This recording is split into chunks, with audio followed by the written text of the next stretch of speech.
Hello my schoolers, welcome to my school channel. My name is Alexandra.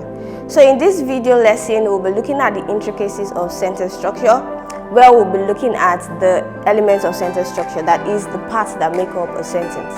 Stay with us, do not go anywhere, and we'll be right back.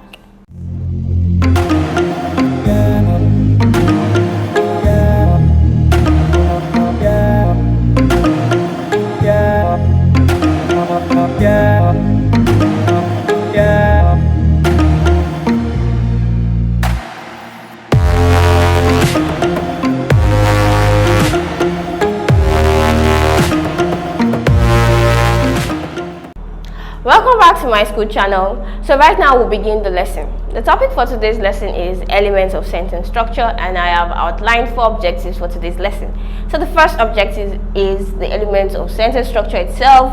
Number 2, the formula of sentence structure. Number 3, the features of each element. Number 4, example sentences of possible sentence structure. Now we'll begin with the first objective, which is the element of sentence structure.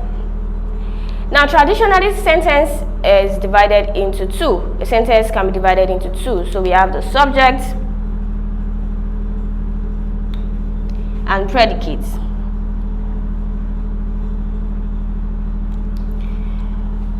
Take, for example, a sentence like this: the man learned his lesson yesterday. So this is a sentence. It is divided into 2. We have the man, which is the subject, and we have learned his lesson, which is the predicate. Much later, predicate was then divided into 4, and this includes the verb, which is number 1, the complement, 2, we have number 3, the object, and lastly number 4, we have adjunct. So we have verb, complement, object, and adjunct making up the predicates. So in this sentence, we have the man being the subject, learned, the verb, is lesson, object, yesterday, adjunct. So in this sentence, we have the structure or the elements subject, verb, object, adjunct used in this sentence. Now let's go to the screen to look at the elements of sentence structure properly. So the first one is the subject, the second is the verb, the third is the complement, number 4 object, and lastly we have adjunct. So these are the elements of a sentence. These are the elements of sentence structure. These are the parts that make up a sentence. What's the formula for sentence structure? We have S, which stands for subject, V stands for verb, C stands for complement, O stands for object, and A stands for adjunct. Now if you observe, you see that all except one are inside brackets, and we have V, which is not inside the bracket. Now what does this mean? It means that all of these items or elements inside the brackets are optional, while V is obligatory, that it is compulsory. So where we have subject, complement, object, and A, adjunct, as optional elements, we have V, which is the verb, as an obligatory element. So this is the formula of sentence structure. Now we are going to take a closer look at each of these elements, starting with the subject. How do subjects appear in sentences? They can appear as a noun, they can appear as a noun phrase, and so much more. Now let's take a look at this. So like we said, the subject can appear as a noun, it can appear as a noun phrase, it can appear as a pronoun, it can appear as a clause, and it can appear as a gerund. Now, and now we have example. We have noise is a pollution factor. So noise here is the subject. A noun phrase, the successful candidate will resume soon. So the successful candidate is the subject in the sentence. A pronoun, they love ripe oranges. So they here is the subject in the sentence. We have a clause, what you do makes things difficult. What you do is a clause in the sentence, and so it is the subject. Gerund, we've looked at gerund. Dancing is a good exercise. So dancing here is the subject in this sentence. We've looked at, or we've explored all of these features. We've looked at gerund, we've looked at a clause, we've looked at a pronoun, a noun phrase, and now in previous videos. So all you need to do is check in the previous video how it is described. The subject also has been defined in previous videos, so please check it out in previous videos. Now let's take a look at the next element, which is the verb. Now the verb is a very important element in sentence structure, and as we can see in the formula, it is obligatory, that is, it is compulsory, and so we'll be spending much more time on the verb. Now many scholars have argued about the types of verb, have argued about what should be considered as the type of verb and what should be considered as forms of verb, but then we'll be looking at a more modern approach of verb and verb types.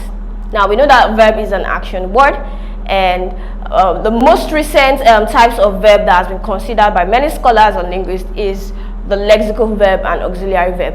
These are two types of verb that are considered as the main or the major types of verb we have in English language. Now the lexical verb and auxiliary verb. Now quickly, what are lexical verbs? Lexical verbs are verbs that express lexical meaning. And what does this mean? For example, I say he laughed in the example here, and I say he cried.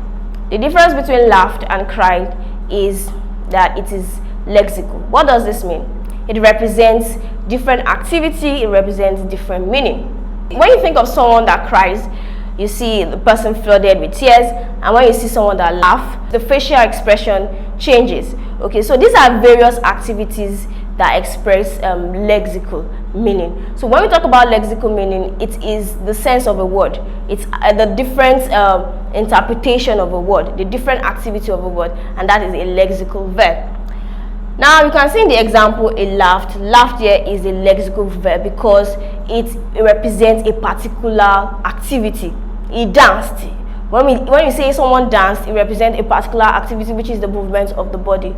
So when we talk about lexical verb, it refers to the sense of a word, how the word is interpreted. Okay. So the next one is auxiliary verb. Auxiliary verb, while lexical verb express lexical meaning, auxiliary verb perform grammatical function. And in the previous video, we've talked about the auxiliary verb, and it was divided into two. Where it was divided into two, we have the primary auxiliary verb and we have the non-modal auxiliary verb. So the primary auxiliary verb is also called the modal auxiliary verb, and for primary auxiliary verb we have examples like can, could, shall, should, must, might, dare, ought, and so on and so forth. Okay, so for the non-modal auxiliary verb, we have three categories. We have do, we have and we have be. Okay, so in these three categories, there are other ways it can be written. Okay, there are forms in which it can be written. So we've looked at all of this in the previous video where you should check. The title is verbs. Okay, so for this lesson, auxiliary verbs express grammatical function. And because some examples of auxiliary verbs can also express lexical meaning or special lexical meaning, we have the division, the primary auxiliary, and the non-modal auxiliary. Where the primary auxiliary express special lexical meaning, the non-modal do not express lexical meaning. All they do is they perform grammatical function. The only time when non-modal verbs express lexical meaning is when they are combined with a lexical verb itself. Now what am I saying? Let's explain. So we have he is happy. We see the verb is here is an auxiliary verb, and what type of auxiliary verb is this? This is the non-modal auxiliary verb. So for this type of verb, it does not express lexical meaning. What it does is it performs a grammatical function. Okay, for here I can here expresses a special lexical meaning, and it is a primary auxiliary verb. So I can here tells us or expresses possibility or ability. It expresses ability, I can. Okay, so here it is a primary auxiliary verb with special grammatical, special lexical meaning. Now here we have we are playing. So we have her here, which is a non-modal auxiliary verb. Non-modal auxiliary verb should purely perform grammatical function, but we can see beside playing here, when it is used together with a lexical verb play in ing form playing, it expresses, the all expresses a lexical meaning plus a grammatical function. So we have auxiliary verb and lexical verb used together and becomes a verb phrase, and so it performs a lexical, it expresses a lexical meaning and also performs a grammatical function. So here we have the way verbs can appear in sentences. It can appear as a lexical verb, it can appear as an auxiliary verb, and it can appear as a verb phrase.